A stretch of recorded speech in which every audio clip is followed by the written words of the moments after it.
Hello friend, সবাই কেমন আছো? আমার চ্যানেলে সবাইকে স্বাগত জানাই। তো তোমাদের জন্য ছোট্ট একটা ভিডিও, ভালো লাগলে শেষে পুরোটা দেখবেন। দেখার পরে ভালো লাগলে নিশ্চয়ই লাইক কমেন্ট শেয়ারটা করে যাবেন, সাবস্ক্রাইব করতে ভুলবেন না। তো হঠাৎ কোনো বাড়িতে কোনো বন্ধু বান্ধব বা গেস্ট না বলেই চলে আসলো। তো তাদের সামনে কিছু তো পরিবেশন করাটা প্রয়োজন বা আমাদের কর্তব্য। তো সেই অনুযায়ী আমি ঝটপট করে রাজমা আর ফ্রাইড রাইস করে দেব। তো দেখুন, এটা চট করেই হয়ে যায়, বেশি টাইম লাগে না।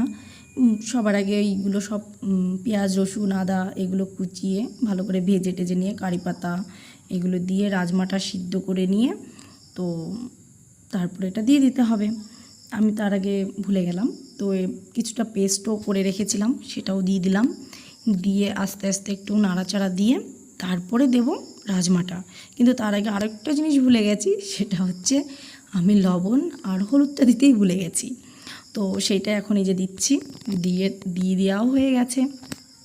তো এরপরে এটাকে ভালো করে নাড়িয়ে চাড়িয়ে নিয়ে তারপরে রাজমাটা দেব।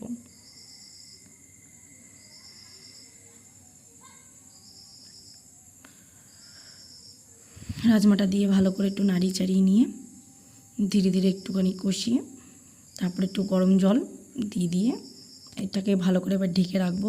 তার আগে নামানোর আগে কস্তুরি মেথি, একটুখানি চিনি, একটু ঘি দিয়ে নামিয়ে নেব। তো রেডি আমার রাজমা। তো এখানে ফ্রাইড রাইসের জন্য সব কিছু আমি ভেজে নিচ্ছি, গাজর ক্যাপসিকাম বিন কিশমিশ এগুলো। তো আমার ফ্রাইড রাইসও রেডি। তো আমি এখন পরিবেশন করছি। Bye, tata.